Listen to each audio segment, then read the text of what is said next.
Hello दोस्तों, welcome to PRT teacher classes. कैसे हो आप सभी? उम्मीद करता हूँ अच्छे होंगे, पढ़ाई कर रहे होंगे। चलिए शुरू करते हैं आज का सेशन। देखिए, हम लोग सेल डिवीज़न पढ़े थे। अब सेल डिवीज़न में आज फिर एक उसमें आगे की तरफ चलेंगे। तो हम लोगों ने प्रोफेज के बारे में पढ़ लिया था। सेल डिवीज़न में हम लोगों ने, ठीक है, प्रोफेज के बारे में पढ़ लिया था। ठीक है, प्रोफेज के बारे में पढ़ लिया था। सेल डिवीज़न में हम लोगों ने प्रोफेज के बारे में पढ़ लिया था। ठीक है, तो अब प्रोफेज के बारे में हम लोगों ने पढ़ लिया। तो प्रोफेज में जब हमने बताया था आपको कि प्रोफेज क्या होता है, कोशिका का, जब यहाँ पर सेल का, कोशिका का वास्तविक विभाजन प्रोफेज में ही देखने को मिलता है।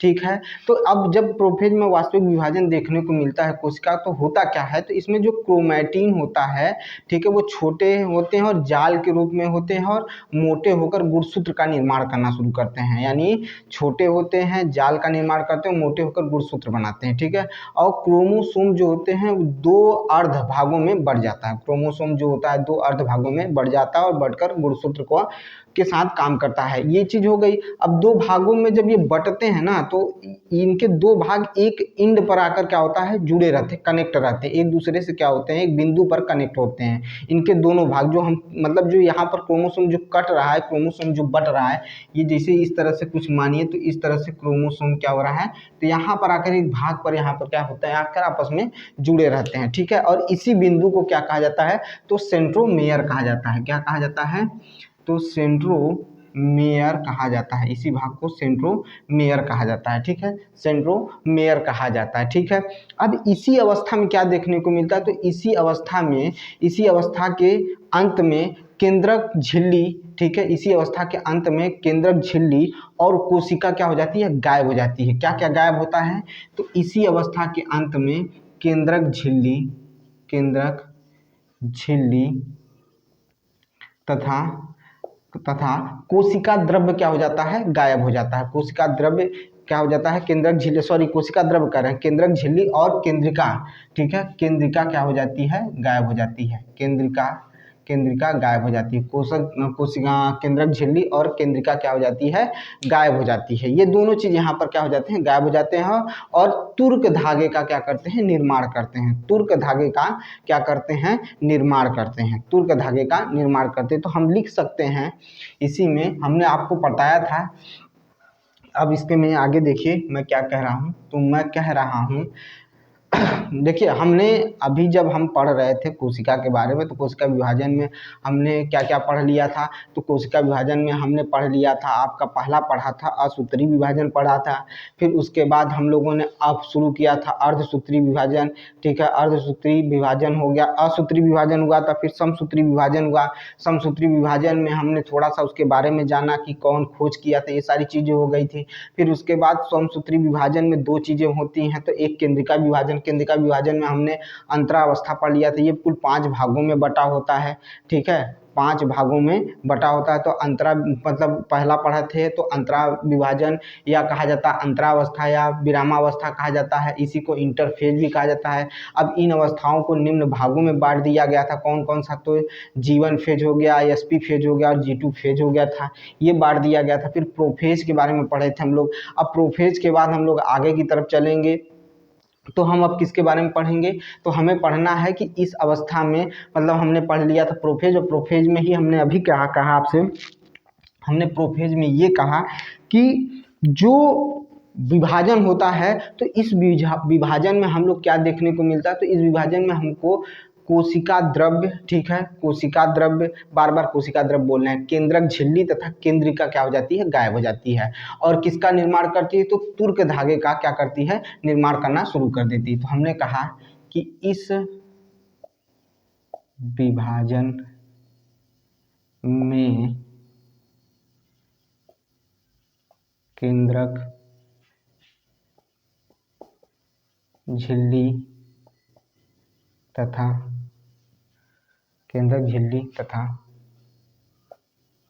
कोशिका, केंद्रिका, बार बार कोशिका द्रव्य आ रहा है भाई, केंद्रिका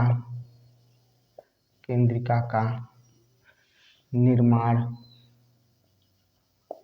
ठीक है, केंद्रिका का निर्माण होना, अरे सॉरी, केंद्रिका गायब हो जाती है केंद्रिका। इस विभाजन में केंद्रक झिल्ली और केंद्रिका गायब हो जाती है, गायब हो जाती है, हो जाती है तथा तुर्क धागे का निर्माण होता है। तुर्क धागे का क्या होता है बच्चा जी? निर्माण होता है। तुर्क धागे का निर्माण होना शुरू हो जाता है। तुर्क धागे का, ठीक है बेटा जी, तुर्क धागे का क्या हो जाता है? निर्माण हो जाता है। अब हम इसमें चल रहे हैं नेक्स्ट स्टेप। हमने इसमें पहला पढ़ा था, दूसरा पढ़ा था, अब तीसरा पढ़ने चल रहे हैं। तीसरा पढ़ने चल रहे हैं, तीसरा पढ़ने चल रहे हैं, ठीक है, तीसरा पढ़ने चल रहे हैं, ठीक है। तो तीसरा पढ़ के देखते हैं क्या होता है। तो हमने पढ़ा था, पहला विरामावस्था पढ़ा था, फिर प्रोफेज पढ़ा था। अब हम लोग पढ़ने चल रहे हैं मध्यावस्था पढ़ने चल रहे हैं, मध्यावस्था पढ़ने चल रहे हैं, ठीक है, मध्यावस्था, ठीक है, मध्यावस्था पढ़ने चल रहे हैं, मध्यावस्था पढ़ने चल रहे हैं, ठीक है। तो मध्यावस्था में जानिए क्या होता है, बहुत ध्यान से सुनिएगा, फिर उसके बाद हम लोग आगे बढ़ेंगे, ठीक है, बहुत ध्यान से सुनिएगा। और जो कल मैंने आपको रेलवे के बारे में बताया था, रेलवे की जो वैकेंसी के बारे में बताया था, उस पर बहुत काफ़ी लोग, मतलब कुछ लोगों ने अच्छा मतलब उसको देखा है और उसको शेयर करिए, क्योंकि जो चीज़ें हैं वो साफ़ है, आपके समझ में आ रहा है। आप देखिए भविष्य कहाँ जा रहा है हम लोगों का, सभी लोगों को देखिए, क्या ये आप हम सभी उन बच्चों के साथ हैं जो तैयारी कर रहे हैं। अगर वो मतलब कहते हैं कि अगर वो नहीं है तो फिर हम कहाँ, हम हमारा तो कोई अस्तित्व नहीं है। हर इंस्टीट्यूट को मैं कह रहा हूँ कि अगर बच्चे नहीं तो हमारा कोई अस्तित्व नहीं। इस पे भी मैं अभी आज शॉर्ट वीडियो भी बनाऊंगा, आपको आप तक पहुँचाऊंगा, कृपया उसको शेयर करिएगा, ठीक है, आपकी अच्छी चीज़ों के लिए है, उसको जरूर शेयर करिएगा। अब देखिए क्या रहा है, मध्य अवस्था में भाई वहाँ तुर्क धागे का निर्माण हो गया। तो इस अवस्था में जब तुर्क धागे का निर्माण होता है, और इसे स्पाइंडल कहा जाता है और स्पाइंडल फाइबर कहा जाता है, ठीक है, तुर्क धागा जो होता है उसे स्पाइंडल फाइबर का निर्माण होता है। और इसमें क्या होता है सुनिएगा ध्यान से, कि इस पर क्रोमोसोम अपने सेंट्रोमेयर द्वारा धागे के बीच, ठीक है, इसमें क्रोमोसोम अपना, जो क्रोमोसोम का खुद का सेंट्रोमेयर धागा होता है, सेंट्रोमेयर द्वारा धागे के बीच क्या करता है, आकर जुड़ जाता है, ठीक है। फिर से सुनिएगा मैं क्या कह रहा हूँ, इसमें कह रहा हूँ कि इस पर क्रोमोसोम अपने, ठीक है, इस पर क्रोमोसोम अपने सेंट्रोमेयर, ठीक है, अपने सेंट्रोमेयर द्वारा, ठीक है, धागे के बीच क्या करता है, आकर धागे के बीच में आकर जुड़ जाता है, धागे के बीच में आकर क्या कर लेता है, जुड़ जाता है। और इस विभाजन में 2 से 10 मिनट का समय लगता है। क्या लगता है? 2 से 10 मिनट का समय लगता है। फिर से सुन लीजिएगा, इस अवस्था में तुर्क धागे का निर्माण हो जाता है, इस अवस्था में तुर्क धागे का निर्माण हो जाता है। इस अवस्था में तुर्क धागे का निर्माण हो जाता है बच्चा जी, हो जाता है, तुर्क धागे का निर्माण हो जाता है। और क्रोमोसोम का खुद का जो सेंट्रोमेयर है, ठीक है, क्रोमोसोम का अपना, यानी क्रोमोसोम अपने सेंट्रोमेयर द्वारा धागे के बीच आकर जुड़ जाता है। क्रोमोसोम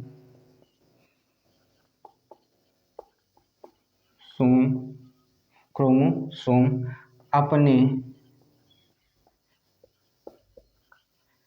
सेंट्रोमेयर द्वारा सेंट्रोमेयर द्वारा धागे से आकर क्या हो जाता है, धागे के बीच आकर क्या हो जाता है, जुड़ जाता है,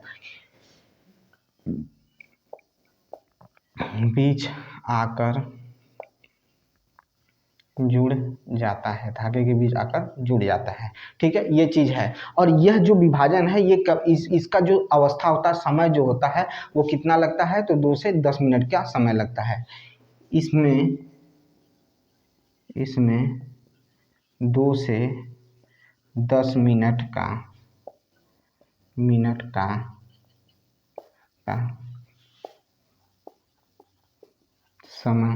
लगता है।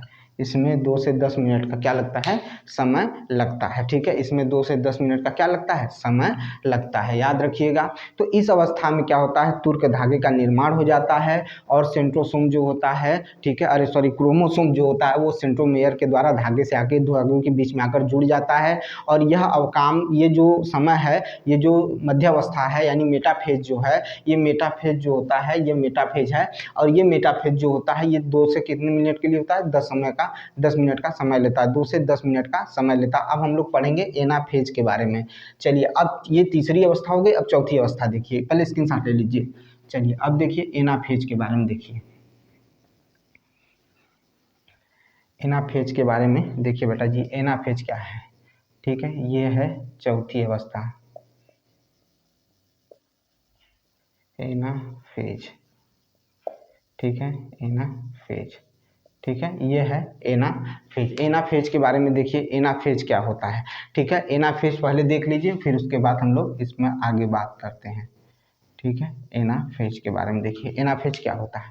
देखिए एनाफेज क्या होता है, यह सबसे छोटी अवस्था होती है। इसमें समय जो लगता है वो बहुत ही कम लगता है, सबसे कम समय इसी में लगता है एनाफेज में। एनाफेज में 2 से 3 मिनट का समय लगता है, 2 से 3 मिनट में एनाफेज समाप्त हो जाता है, 2 से 3 मिनट में एनाफेज क्या होता है, समाप्त हो जाता है, ठीक है। इस अवस्था में क्या होता है, तो सेंट्रोमेयर 2 भागों में विभाजित हो जाता है। पहले क्रोमोसोम था, अब सेंट्रोमेयर 2 भागों में क्या हो गया, विभाजित हो गया। और जब ऐसा स्थिति देखने को मिलती है, तो जब ऐसी स्थिति देखने को मिलती है कि जब हमारा क्या होता है, सेंट्रोमेयर जो होता है 2 भागों में विभाजित हो जाता है, तो प्रत्येक गुणसूत्र में, ठीक है, प्रत्येक गुणसूत्र में दोनों क्रोमैटिड सेंट्रोसोम का विभाजन का कारण क्या होता है, ये अलग हो जाते हैं, ठीक है। प्रत्येक गुणसूत्र में, सुनिएगा ध्यान से मैं कह रहा हूं, प्रत्येक गुणसूत्र में दोनों क्रोमैटिड सेंट्रोसोम के विभाजन के कारण, ठीक है, दोनों गुणसूत्र में, ठीक है, दोनों, या कहा जाए कि प्रत्येक गुणसूत्र में, ठीक है, प्रत्येक गुणसूत्र में, ठीक है, दोनों क्रोमैटिड, ठीक है, सेंट्रोसोम के विभाजन के कारण क्या हो जाते हैं, अलग हो जाते हैं। कौन अलग हो जाता है, तो क्रोमैटिड एक होता है, ठीक है, दोनों क्रोमैटिड क्या होते हैं, वो क्या हो जाता है, अभी फिगर बनाऊंगा तो उसमें भी समझाऊंगा, तो क्या हो जाते हैं, विभाजन के कारण क्या हो जाते हैं, अलग हो जाते हैं। और गुणसूत्र अब 2 ध्रुवों की ओर चला जाता है, और क्या हो जाता है, गुणसूत्र अब 2 ध्रुवों के क्या होता है, 2 ध्रुवों की ओर चला जाता है। कौन चला जाता है, तो गुणसूत्र 2 ध्रुवों की भी ओर चला जाता है। तो इसमें क्या होता है, मैंने कहा कि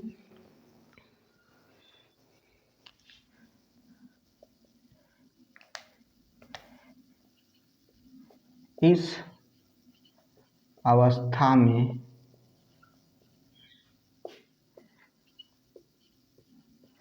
सबसे कम समय लगता है, ठीक है। इस अवस्था में क्या होता है, सबसे कम समय लगता है, ठीक है। इस अवस्था में क्या होता है, सबसे कम समय लगता है। यह अवस्था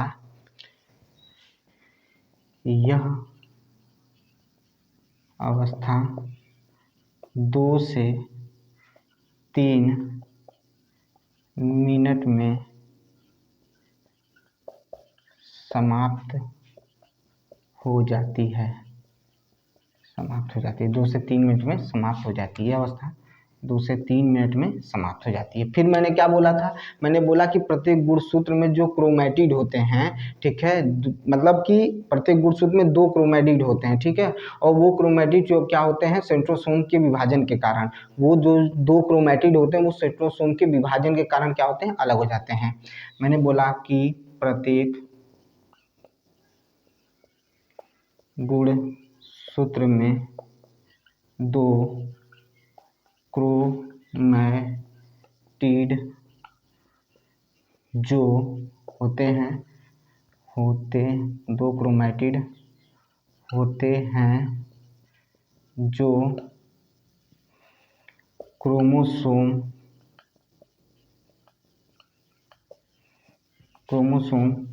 के विभाजन के कारण,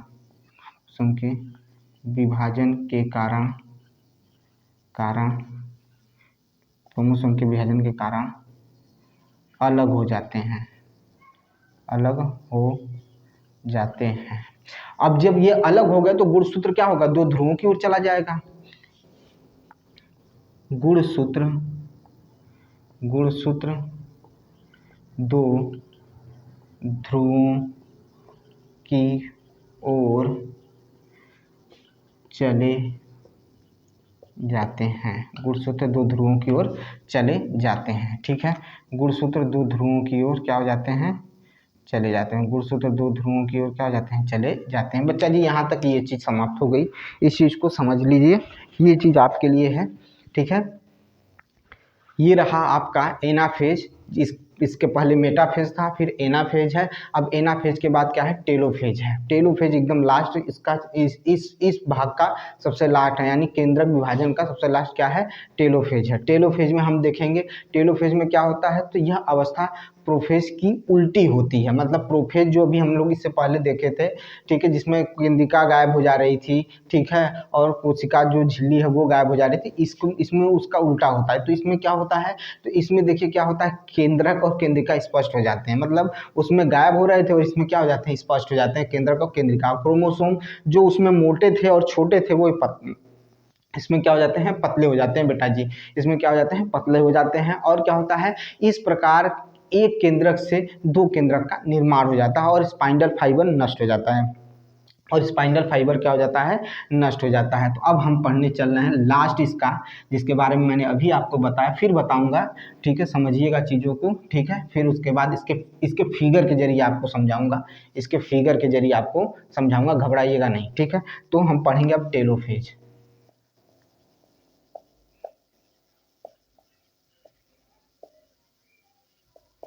टेलोफेज, टेलोफेज, टेलोफेज क्या होता है, मैंने अभी बोला टेलोफेज क्या होता है, ठीक है। टेलोफेज क्या होता है, मैंने अभी बोला कि टेलोफेज क्या होता है, ठीक है। 2 मिनट रुकिएगा, टेलोफेज क्या होता है,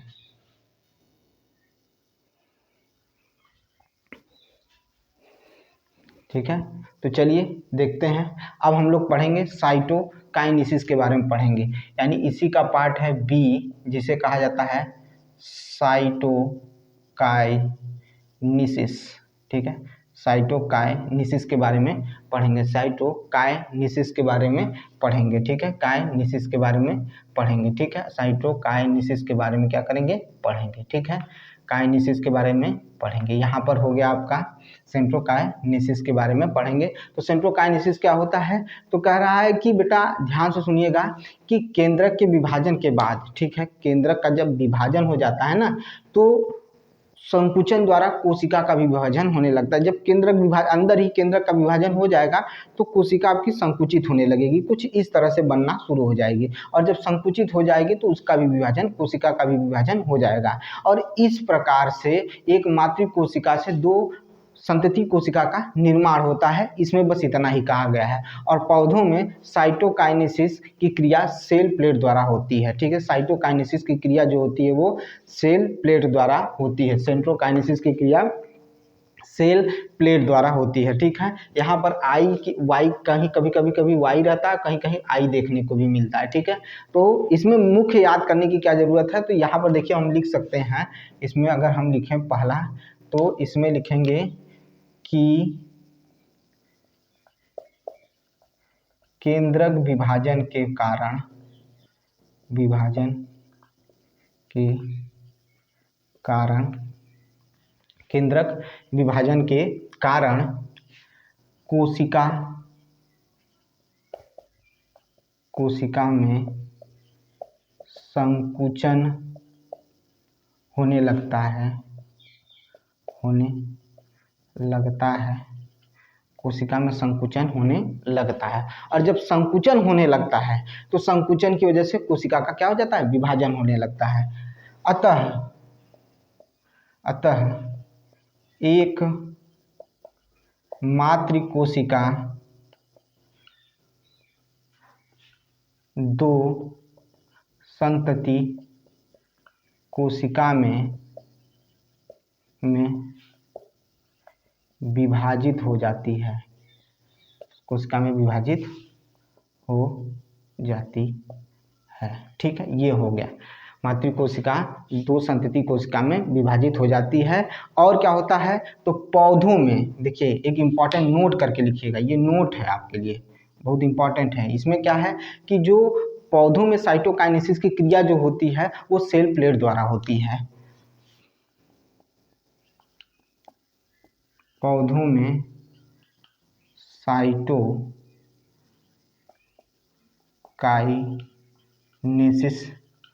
की क्रिया, साइटोकाइनेसिस की क्रिया सेल प्लेट द्वारा होती है, प्लेट द्वारा होती है, सेल प्लेट द्वारा होती है। इसके बारे में भी पढ़ेंगे, सेल प्लेट के बारे में भी पढ़ेंगे भाई, घबराइएगा नहीं, ठीक है।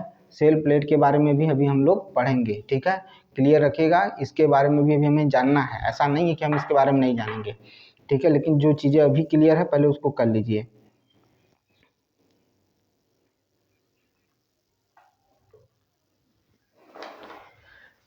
क्लियर है, हम समझेंगे कि क्लियर है क्या चीज़ें हो रही हैं। अब हम पढ़ेंगे कि पहले इम्पॉर्टेंस ऑफ क्या है आपका, तो इम्पॉर्टेंस ऑफ क्या समसूत्री विभाजन को क्या कहते हैं, mitosis division. Importance of mitosis division के बारे में पढ़ेंगे, यानी समसूत्री विभाजन का महत्व क्या है, ठीक है। इम्पॉर्टेंट क्या है, महत्व क्या है, फायदा क्या है, ये सारी चीज़ें इनके बारे में हम लोग जानेंगे, ठीक है। तो चलिए जानते हैं उसके बारे में कि क्या होता है। अब समझते हैं चीज़ों को, अब समझने की बारी आई है, समझिएगा, ठीक है। चलिए देखिए,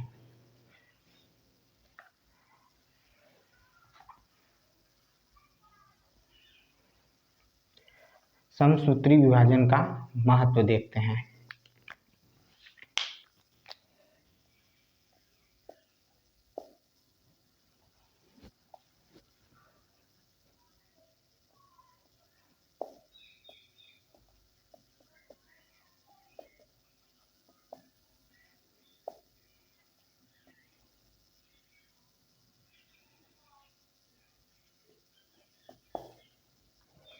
समसूत्री विभाजन का महत्व ध्यान से सुनिएगा। जीवों की, ठीक है, वृद्धि एवं विकास इसमें बड़ी आसानी से होता है। फिर से सुनिएगा, इसमें जीवों में वृद्धि और विकास बहुत ही आसानी से और बड़ी जल्दी होता है, ठीक है। पहली चीज हो गया, इस विभाजन के द्वारा, ठीक है, शरीर की मरम्मत, ठीक है, होती है, ठीक है। मतलब ये जो समसूत्री विभाजन होता है, इसके द्वारा हमारे शरीर की वृद्धि और विकास बड़ी तेजी से होता है। इसके द्वारा हमारे शरीर का वृद्धि और विकास क्या होता है, बहुत तेजी से होता है। और क्या तेजी से होता है, और क्या चीज़ देखने को मिलता है, तो और ये देखने को मिलता है कि इसमें इसमें जो हमारी जो शरीर के जो कोशिका होती हैं, ठीक है, सेल जो होते हैं, उनका अगर हमारे शरीर में चोट है, घाव है, तो उसकी भी क्या होती है, वो जल्दी भर जाता है। और शरीर में जो भी चीज़ें कमियां होती हैं, विभाजन जो होता है, उसकी वजह से मरम्मत भी हमारा हो जाता है। हमारे शरीर का क्या होता है, कोशिका विभाजन की वजह से घाव भर जाता है जल्दी से। हमारे शरीर में जो कोशिकाएं डेड सेल हो रही हैं, उनका मरम्मत भी हो जाता है, ठीक है। तो ये होती है, ठीक है, ये इसका फायदा है, ठीक है। समझ में आई बात। तो क्या मैंने बोला कि यह कोशिका विभाजन, कोशिका विभाजन, कोशिका विभाजन शरीर की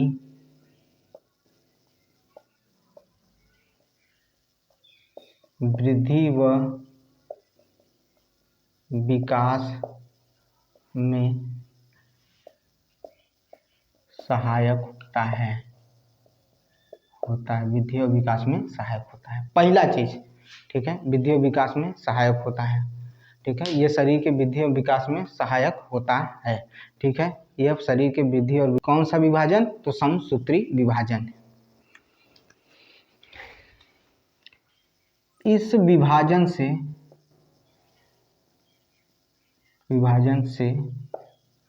घाव जल्दी भरते हैं,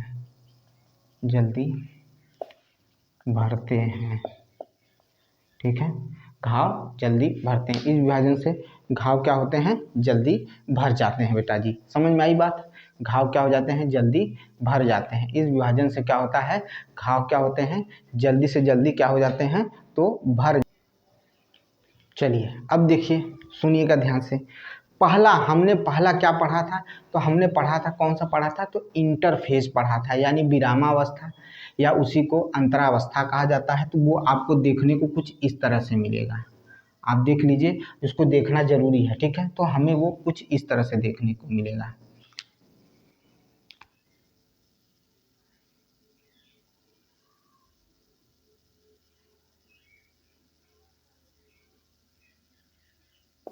इस तरह से इसे हम कहते हैं, इसे अगर देखें, दिखाई दे रहा है आपको, हाँ ठीक है, बहुत सही, ठीक है। ये ऊपर का हो गया है ना, ये ऊपर का हो गया होगा आपका। इसे हम कहा जाता है, इसे हम कहते हैं इंटरफेज, ठीक है। इसे हम ऊपर ही बनाते हैं, थोड़ा थोड़ा ऊपर बनाएंगे तो सही जमेगा आपको। देखिए हम बना रहे हैं यहाँ पर, ठीक है, ये हो गया।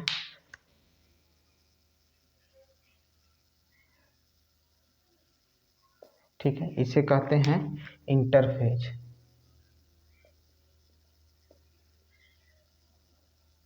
फेज, ये हो गया आपका इंटरफेज हो गया। ये आपका क्या हो गया, इंटरफेज हो गया, ठीक है। ये पहला है आपका, इसमें इंटरफेज है, ये आपका पहला इंटरफेज। हमने इंटरफेज के बारे में बहुत अच्छे से बेटा जी आपको बता दिया है, उसमें कोई सोचने वाली बात नहीं है। अब इसी के आगे जो होगा वो देख लीजिए, इसी के आगे देखिए क्या होता है, इसी के आगे देख लीजिए, ठीक है। इंटरफेज के बाद क्या आता है, तो इंटरफेज के बाद प्रोफेज आता है। क्या आता है, तो प्रोफेज आता है। प्रोफेज देख लीजिए पहले, प्रोफेज देख लीजिए। अब प्रोफेज में क्या देखने को मिलेगा, तो प्रोफेज में कुछ इस तरह की संरचना देखने को मिलेंगी आपको, ठीक है। ये आपस में यहाँ से ऐसे इस तरह से बनाएंगे, ठीक है, और यहाँ से इसको इस तरह से क्या करेंगे, जोड़ देंगे, यहाँ से इसको जोड़ेंगे, ठीक है। ये इस तरह से आपसे क्या हो जाएंगे, जुड़ जाएंगे, और यही चीज़ यहाँ पर भी होगी, ठीक है, ठीक है, यही चीज़ यहाँ पर भी होगी, ठीक है। ये हो गया, ये बन गया आपका, क्या बन गया आपका, तो ये बन गया प्रोफेज बन गया बेटा। ये क्या बन गया, प्रोफेज हो गया। थोड़ा सा फिगर आपको देखने में अजीब लग रहा होगा, लेकिन ये क्या है आपका, प्रोफेज हो गया। ये क्या बन गया आपका, प्रोफेज हो गया।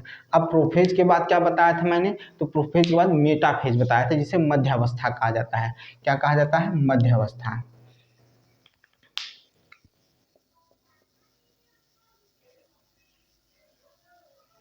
ठीक है। अब मध्यावस्था किस तरह से बनी होती है, तो देखिए,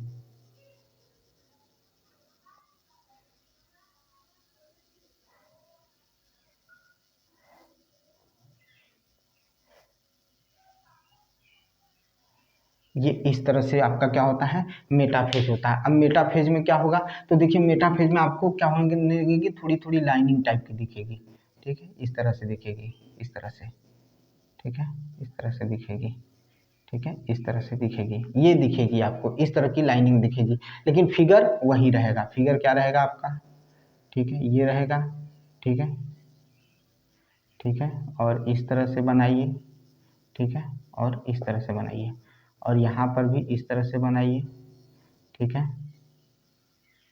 ये यहाँ से इस तरह से इसको ऐसे जोड़ दीजिए, ये हो गया आपका मेटाफेज हो गया, ठीक है। मेटाफेज यानी तीसरी अवस्था, तीसरी अवस्था हो गई। अब इसके बाद चौथी अवस्था और क्या हो जाएगा, ये और संकुचित होगा आपका, ये और क्या हो जाएगा आपका, और संकुचित हो जाएगा। देखिए कैसे संकुचित होगा, देखिए अब ये एकदम इस तरह से होगा, ठीक है।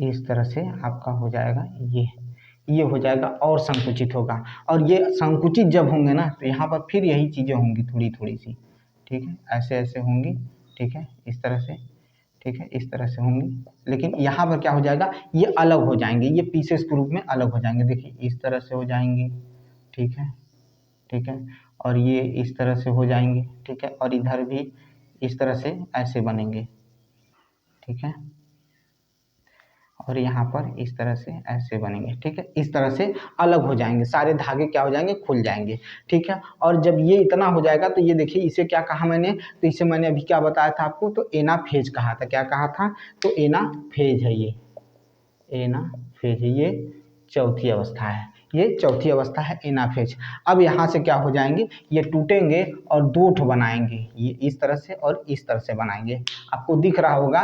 तो अब यहाँ पर क्या हो गया, अब आप देख लीजिए, ये पांचवी अवस्था है, इसमें क्या हो जाएगा, यही चीज़ दिखेगा आपको, इस तरह से दिखेगा, और यहाँ पर इस तरह से दिखेगा, और यहाँ पर भी इस तरह से दिखेगा, और यहाँ पर भी इस तरह से दिखेगा। थोड़ा फिगर सही नहीं है लेकिन देख लीजिए, यही है आपका क्या सा है, लास्ट वाला कौन सा बताया था मैंने, तो बताया था टेलोफेज। इसी को क्या कहा जाता है, तो टेलोफेज कहा जाता है। ठीक है, टेलोफेज हो गया, ये हो गया टेलोफेज हो गया, ये क्या हो गया आपका टेलोफेज हो गया। ये रही आपकी क्या हो गई, ये वाली लिस्ट स्टेज क्या हो गई, लास्ट वाली स्टेज ये है आपकी।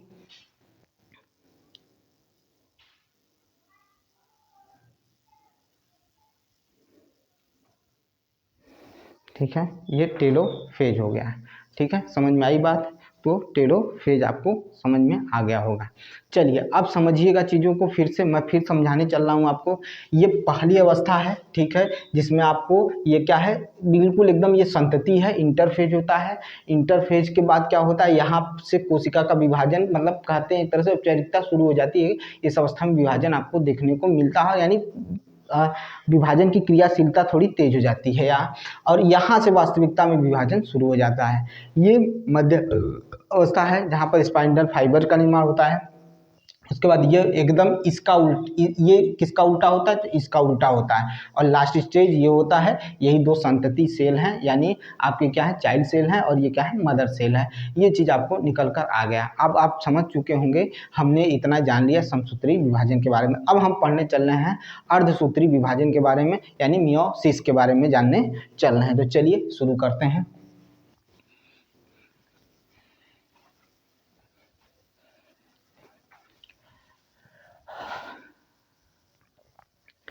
समझिएगा चीज़ों को।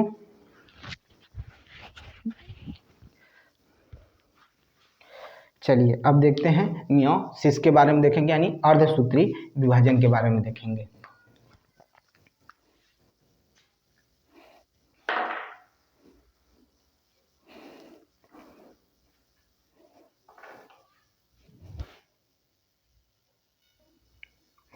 चलिए भाई, अब देखिए हम लोग पढ़ने चल रहे हैं, किसके बारे में जानने चल रहे हैं, तो मियोसिस के बारे में जानने चल रहे हैं।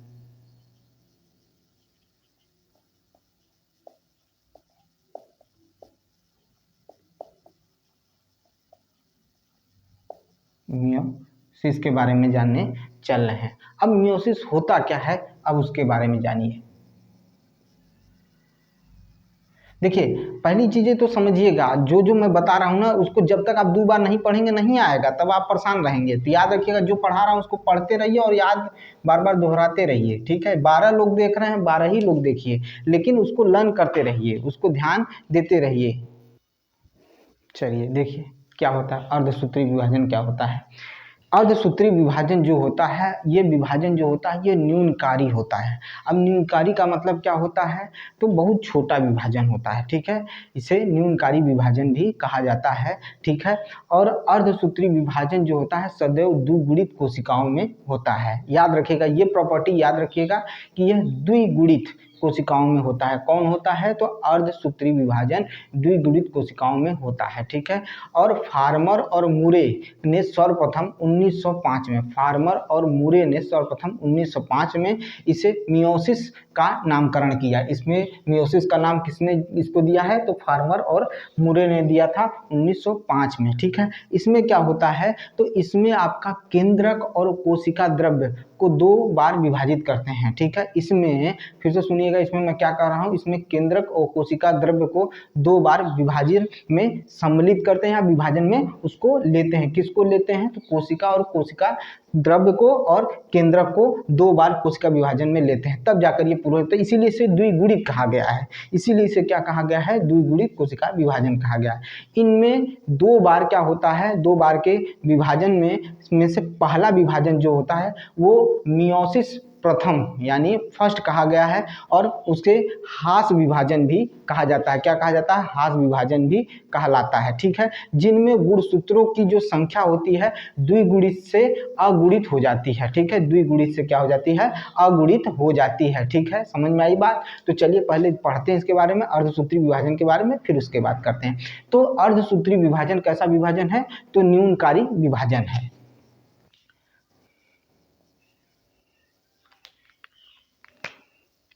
यह विभाजन न्यूनकारी विभाजन भी कहलाता है। यह विभाजन न्यूनकारी विभाजन कहलाता है। यह विभाजन न्यूनकारी विभाजन भी कहलाता है। और यह हमेशा सुनिएगा, यह हमेशा सदैव द्विगुणित कोशिका में देखने को मिलता है। यह विभाजन हमेशा द्विगुणित कोशिका में होता है। द्विगुणित कोशिका में होता है। द्विगुणित कोशिका में होता है। यह विभाजन द्विगुणित कोशिका में होता है। हमेशा द्विगुणित कोशिका में आपको देखने को मिलेगा। इसका नाम किसने रखा था? तो फार्मर और मुरे ने रखा था इसका नाम। फार्मर और मुरे ने इसका नाम क्या रखा था? मियोसिस रखा था। तो फार्मर एंड मुरे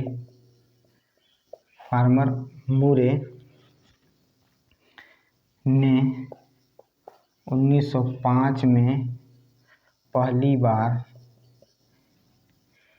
इसे, ठीक है,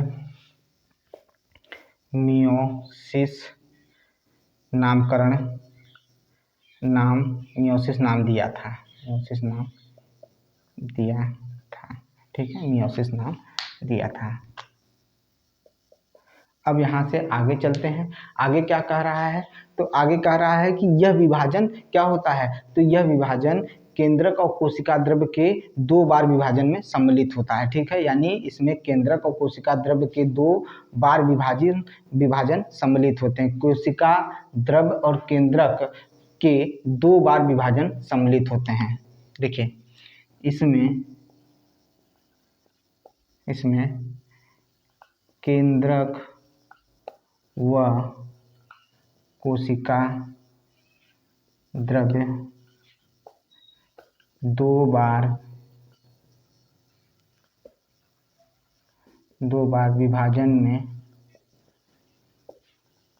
सम्मिलित होते हैं। 2 बार विभाजन में सम्मिलित होते हैं। तो कौन होते हैं? तो कोशिका द्रव्य और केंद्रक। ठीक है, इन 2 बार विभाजनों में से पहला विभाजन जो होता है उसे मियोसिस प्रथम या हास विभाजन कहलाता है। ठीक है, पहले इसको स्क्रीनशॉट ले लीजिए, फिर आगे चलते हैं।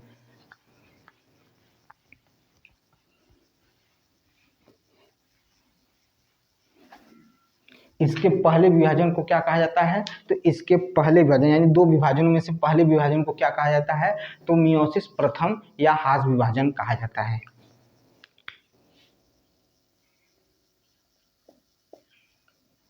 इसके 2 बार के विभाजन का पहला विभाजन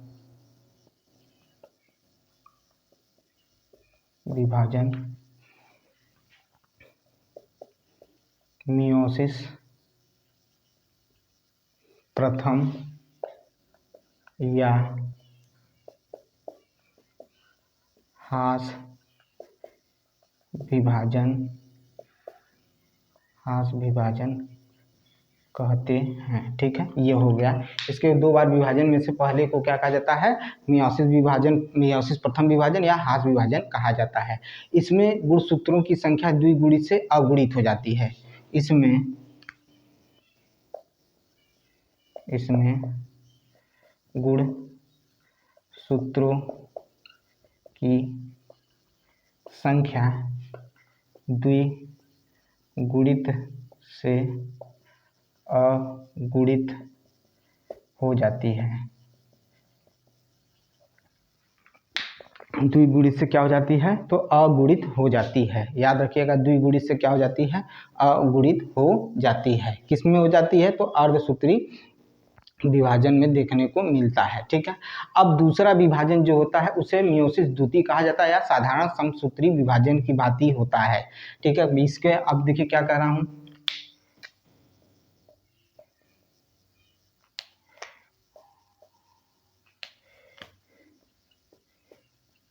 इसका दूसरा विभाजन